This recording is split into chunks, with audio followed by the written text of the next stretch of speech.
한편 이런 가운데 일교차 큰 날씨는 오늘 내일 계속되겠습니다.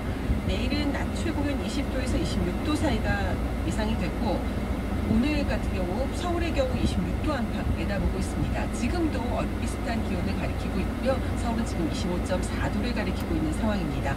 앞으로 기온이 좀 더 오르게 되면 전주의 경우도 지금 서울과 비슷한 26도를 내다보고 있고 세종과 대전, 청주, 광주 25도, 부산 지역은 21도 정도 내다보고 있습니다. 낮에 기온이 부쩍 오르긴 하지만 추석 연휴가 지나고 나면 한낮 기온이 20도 안팎으로 기온 변화가 두드러지게 크게 변할 것으로 예상됩니다. 이에 대한 대비도 하시는 것이 좋겠습니다. 동해안 지방은 오늘 너무를 주의하시기 바랍니다. 지금 서울 기온은 25.4도입니다. 윤지수입니다.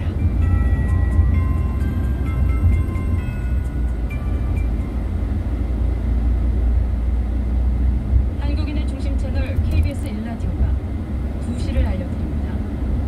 AM 738kHz, FM 101.3MHz, KBS 대구 제1라디오입니다. HLKG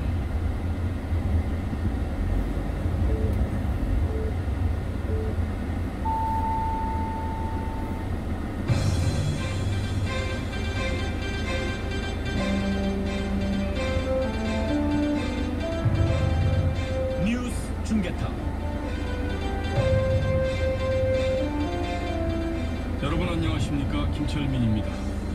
공무원 해상 피살 사건에 대해 정부가 북한에 공동조사와 군 통신선 복구를 요청했지만 북한은 아직까지 아무런 답변을 내놓지 않고 있습니다. 공무원 피살 사건에 대한 국회 차원의 대북 규탄 결의안 채택 문제를 놓고 여야가 그 명칭과 내용의 이견을 보이며 공방을 거듭하고 있습니다. 코로나19 신규 확진자가 오늘은 50명으로 사흘째 두 자릿수를 유지했습니다. 인구 이동이 급증하는 추석 연휴를 맞아 오늘부터 특별 방역 조치가 시행됩니다. 미국을 방문하고 있는 외교부 이도훈 평화교섭본부장이 미국 정부와 한반도 종전선언 문제를 논의할 수 있을 것이라고 말했습니다. 이상이 이 시간 주요 뉴스입니다. 공무원 피살 사건과 관련해 우리 정부가 북한에 공동조사와 군 통신선 복구를 요청했지만 북한 당국은 아직까지 아무런 답변을 내놓지 않고 있습니다. 통일부는 이번 사건을 엄중하게 인식하고 있다며 북한의 추가 반응을 예의주시하고 있다고 밝혔습니다. 조빈나 기자입니다. 북한에서 피살된 해양수산부 공무원의 시신을 찾기 위한 합동수색이 오늘도 이어지고 있습니다. 연평도 서쪽부터 소청도 남쪽까지를 8개 구역으로 나눠 서해 북방 한계선 NLL과 가까운 4개 구역은 해군이, 그 아래쪽은 해경이 맡았습니다. 북한의 영해 침범 주장에 대해 국방부는 NLL이 실질적인 해상 분계선이며 해상 수색 활동을 정상적으로 진행하고 있다는 점을 분명히 했습니다. 공무원 피살 사건과 관련해 시신 훼손 여부와 자진 월북 여부 등을 두고 남북의 발표에 상당한 차이가 있는 데 대해 정부는 어제 북한에 공동조사를 요청하면서 군 통신선 복구도 함께 요청한 상태입니다. 하지만 오늘 오전까지 군 통신선은 여전히 복구되지 않은 상태라고 국방부는 밝혔습니다. 국방부는 또 이번 사건 조사를 진행하고 있는 해경에 적극 협조하겠다는 뜻을 확인하고 군이 확보한 첩보를 어디까지 공유할지 범위와 내용 등을 협의 중이라고 설명했습니다. 통일부는 현재 상황을 엄중하게 인식하고 있다며 북한의 추가 반응을 예의주시하며 신중히 대응 방안을 검토해 나가고 있다고 밝혔습니다. 북한에서 전통문을 전달한 후 남북 관계가 변화될 가능성에 대해서도 통일부는 유가족 입장에서 문제가 신속하게 해결돼야 한다며 직답을 피했습니다. KBS 뉴스 조빈나입니다. 정치권은 공무원 피살 사건에 대한 국회 차원의 대북 규탄 결의안 채택 문제를 놓고 논의를 거듭하고 있습니다. 결의안이 채택될 수 있을지 주목됩니다. 임세흥 기자입니다. 국민의힘은 검정 정장과 마스크 차림으로 국회에서 긴급위원총회를 열었습니다. 북한의 극악무도한 박해를 강하게 규탄한다면서 동시에 국방부와 문재인 대통령을 겨냥했습니다. 특히 문 대통령이 국민을 구출할 지시를 내리지 않고 의문의 48시간을 보냈다며 지금까지도 국민들에게 입장을 직접 표명하지 않고 있다고 비판했습니다. 국민의힘은 민주당을 향해서는 오늘 오후 본회의를 열어 대북 규탄 결의안을 채택하자고 요구했습니다. 정의당과 국민의당도 결의안 채택 요구에 함께했습니다. 민주당은 결의안을 논의해보겠다는 입장이지만 내용을 놓고는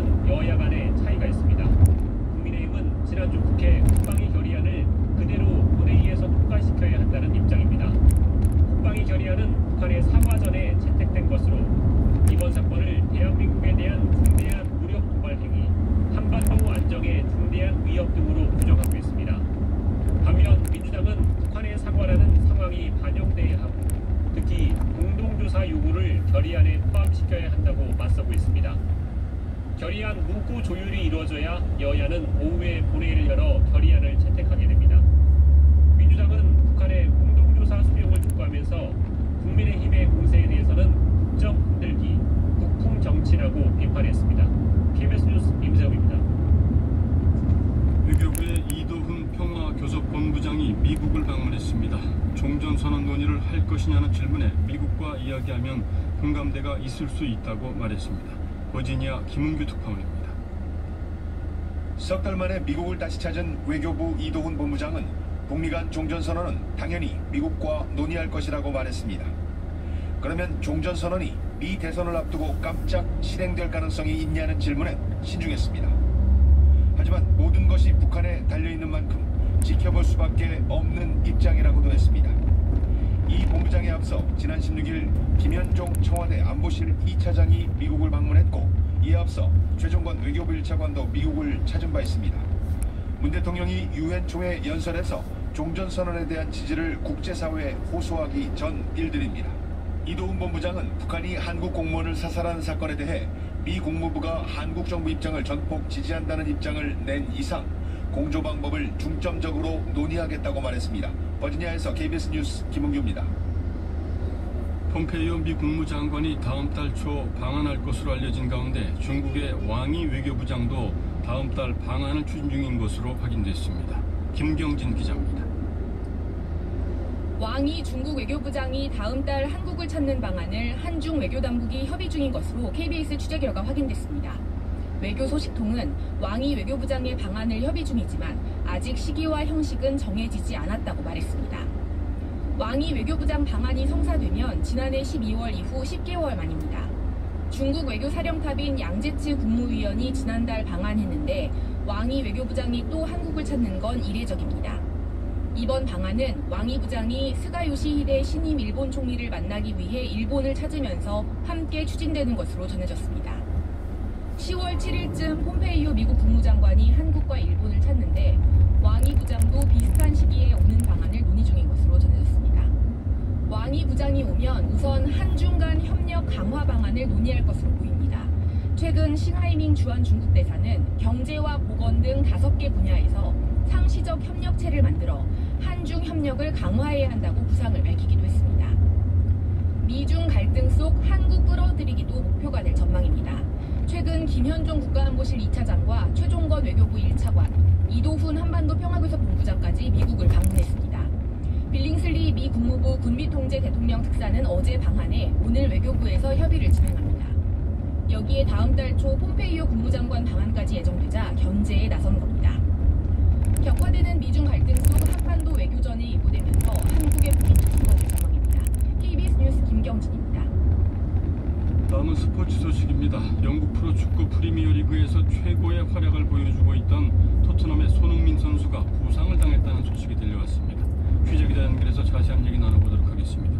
신수빈 기자, 이 손흥민 선수가 허벅지 근육 부상이라고 하던데요. 회복하려면 시간이 많이 걸리겠죠? 어떻습니까? 네, 회복까지는 약 3-4주 정도는 걸릴 것으로 보입니다. 손흥민은 어젯밤 뉴캐슬과의 프리미어리그 홈 경기에서 전반전만 뛰고 교체됐습니다. 손흥민은 전반 45분간 모라가 넣은 선제골의 출발점 역할은 물론이고요. 골대를 2차례나 강타하는 등 크게 활약하고 있었습니다. 이런 손흥민의 교체는 오늘 30일 치러지는 첼시와의 리그컵 16강전에 대비한 체력 안배로 해석됐었는데요. 하지만 경기가 끝난 뒤 손흥민의 교체 이유가 햄스트링, 즉 허벅지 뒷근육 부상이라는 것이 전해졌습니다. 토트넘의 조제 무리뉴 감독은 공식 기자회견에서 손흥민이 햄스트링 부상으로 잠시 팀을 떠나야 한다고 말했습니다. 또 장기 부상이냐는 질문에도 그렇다고 답했는데요. 햄스트링 부상 회복에는 최소 3-4주가 필요해 자칫 손흥민은 다음 달 내내 뛸 수 없을지도 모릅니다. 네, 안타까운 소식인데요. 그동안 경기 일정을 볼 때 손흥민 선수가 너무 혹사를 당한 거 아니냐 이런 지적이 있던데 어떻습니까? 네, 맞습니다. 빡빡한 일정 소화로요. 근육의 피로가 누적된 것으로 보입니다. 토트넘의 경기 일정은 팀 동료인 다이어가 지난 기자회견에서 선수들의 건강을 고려하고 일정을 짜야 한다고 비판할 정도로 빡빡했습니다. 손흥민 선수 일정을 말씀드리면요. 지난 2주 동안 잉글랜드와 불가리아, 북마케도니아를 등을 오가는 등 먼 거리 이동이 잦았습니다. 또 이 모든 경기를 장시간으로 소화하면서 5골, 2개의 도움으로 종횡무진했습니다.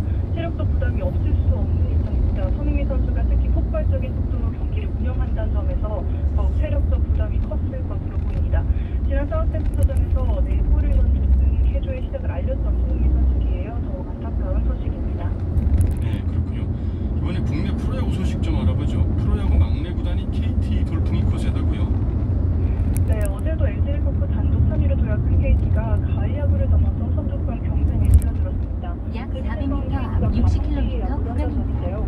KT의 연봉총액은 약 54억 원으로 10개 구단 중에 가장 낮습니다. 1위 롯데와 비교한다면 약 40억 원 가까이 차이가 납니다.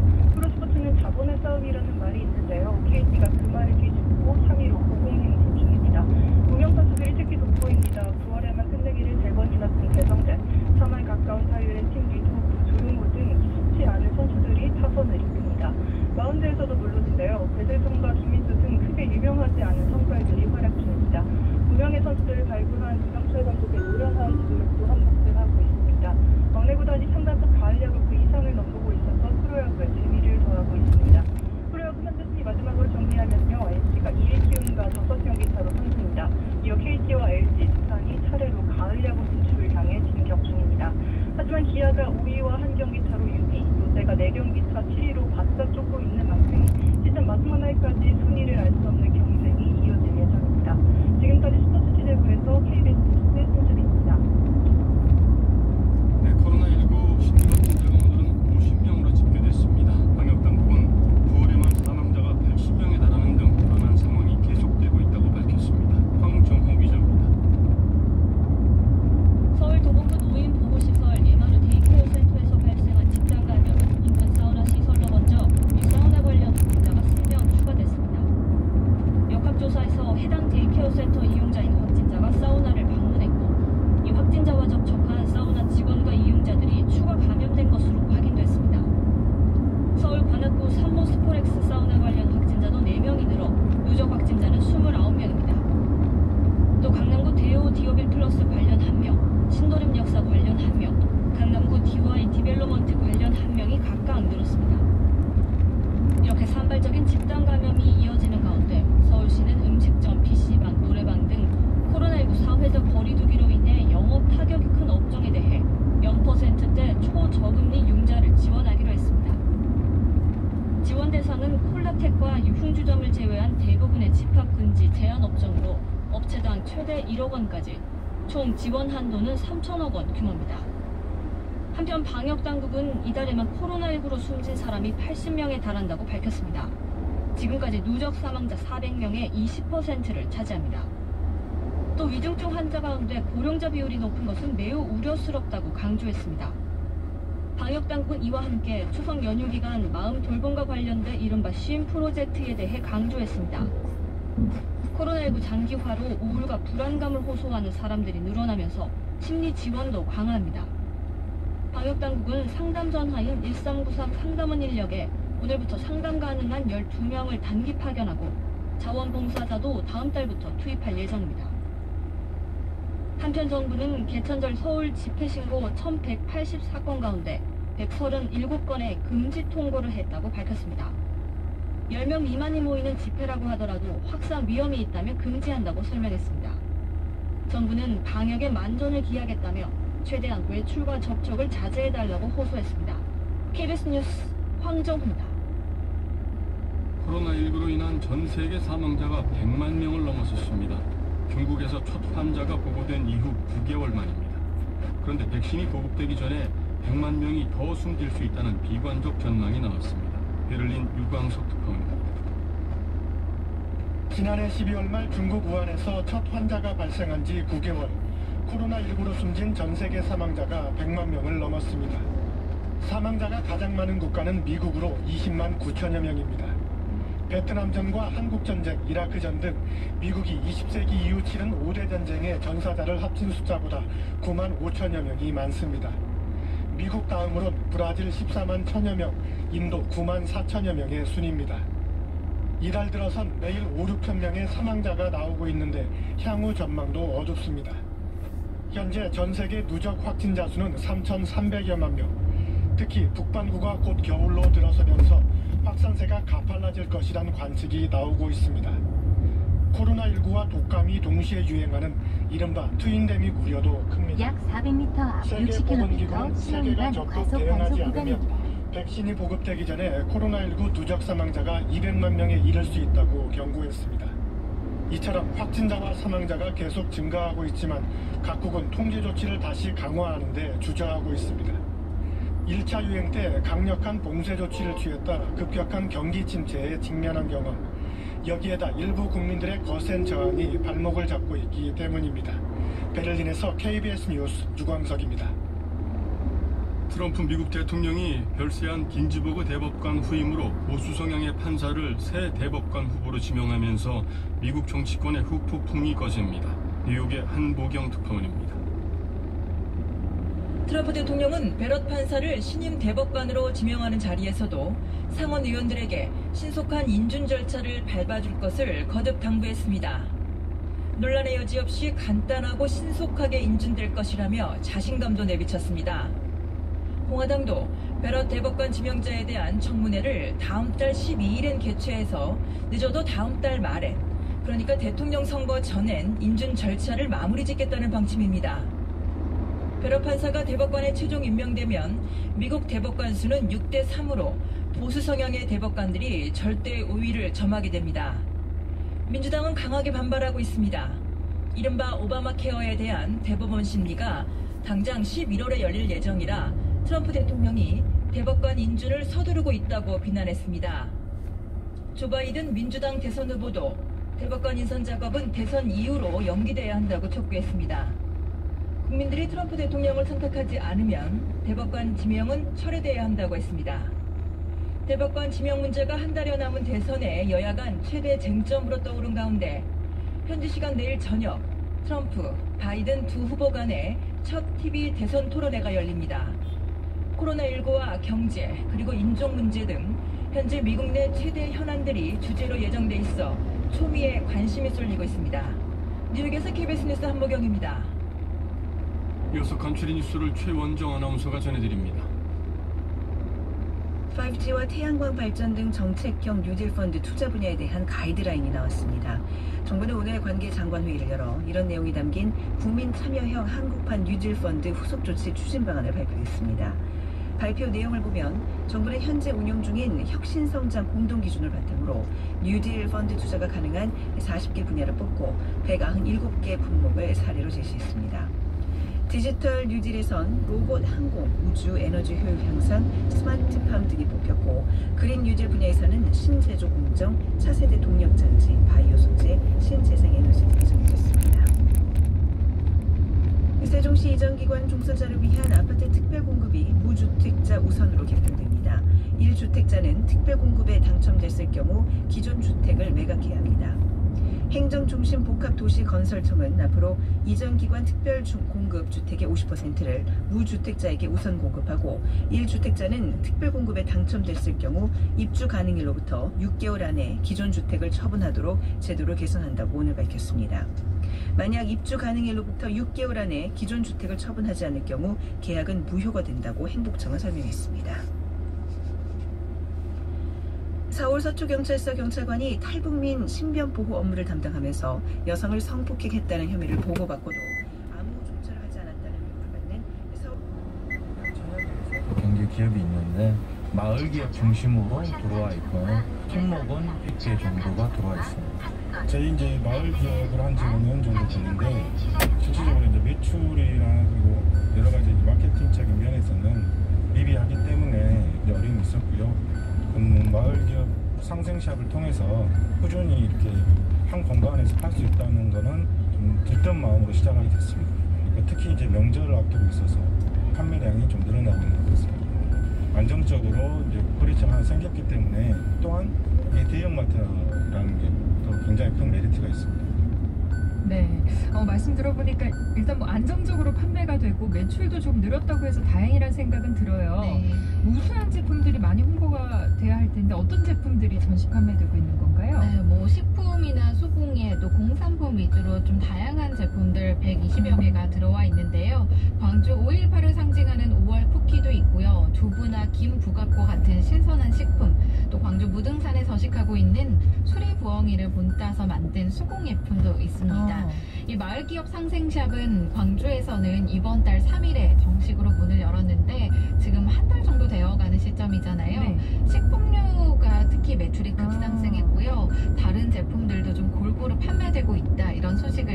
있었습니다. 그럼 만난 시민들도 사회적 기업이나 마을 기업에 대한 정보는 조금 생소해서 모르기도 했지만 또 지나가면서 구입해 보니까 상품의 질도 좋고 또 가격이 저렴해서 좀 자주 이용하고 있다 이렇게 말했는데요. 또 사회적 기업들의 제품이 더 알려져서 지역 경제에 보탬이 되면 좋겠다 이런 말도 함께 하셨습니다.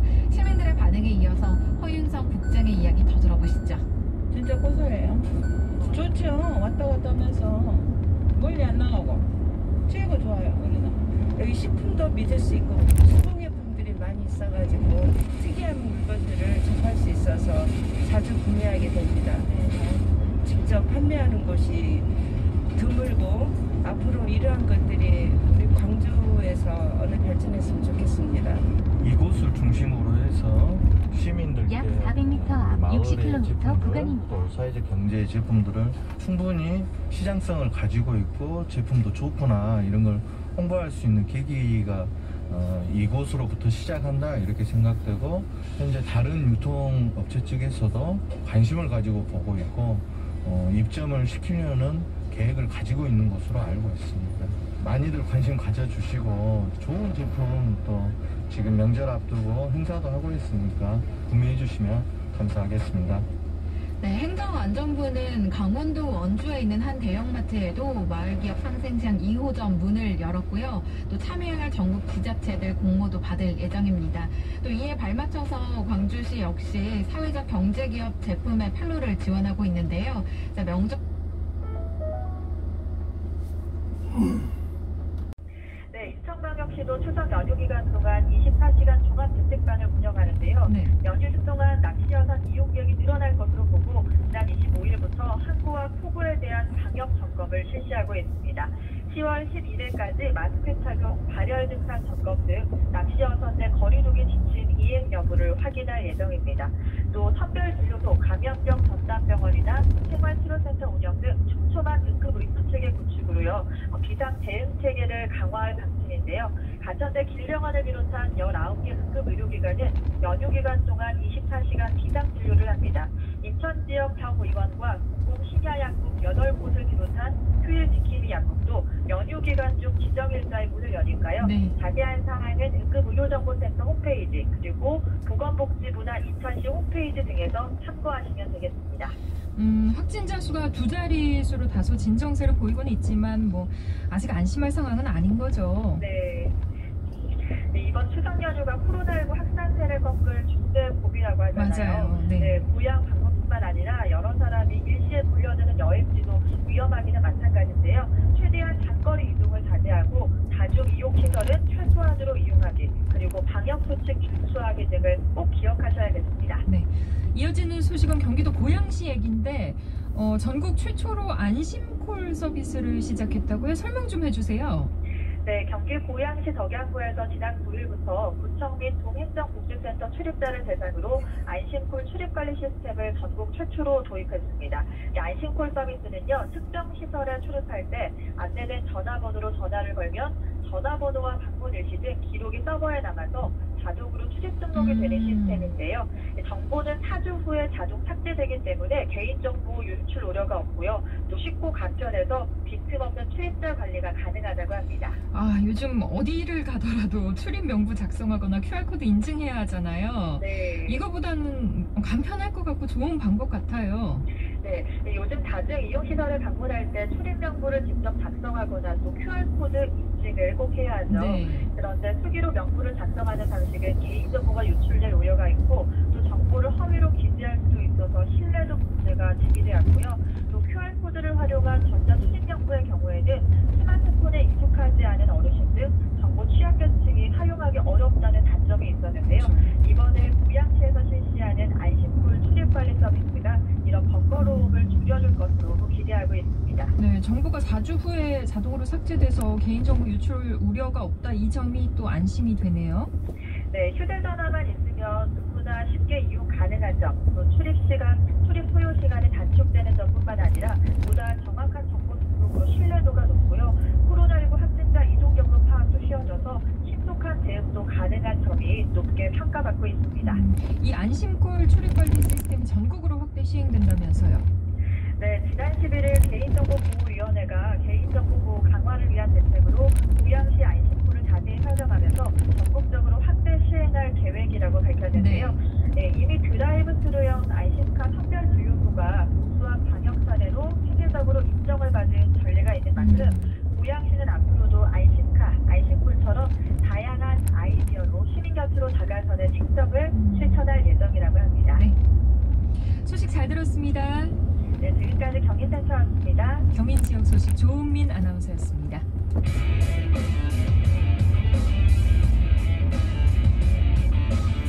라디오 전국 일주 지역시사 포커스 팔도 기자가 간다. 지역의 베테랑 기자와 함께 지역의 쟁점 현안 짚어봅니다. 지역시사 포커스 팔도 기자가 간다. 오늘은 부산일보 박진국 기자와 함께합니다. 박 기자 안녕하세요. 네, 안녕하십니까. 부산의 코로나19 상황 어떻습니까? 예, 28일 현재 부산의 코로나19 확진자 수는 410명입니다. 이중 완치 판정을 받은 사람이 342명이고요. 네. 64명이 아직 치료 중에 있습니다. 격리 중인 사람은 3,538명이고요. 어제 1명, 오늘 2명 이렇게 추가 확진을 받았습니다. 네. 최근에는 확진자가 나오지 않는 날이 없습니다. 그렇군요. 그래도 뭐 부산에서 조금씩 진정 국면에 들어서고 있다 뭐 이렇게 얘기가 들리던데요. 네, 수치상으로는 그렇게 보입니다. 부산에서는 1일 신규 확진자가 나흘 동안 5명 이하를 유지하는 등 확산세가 좀 줄고 있습니다.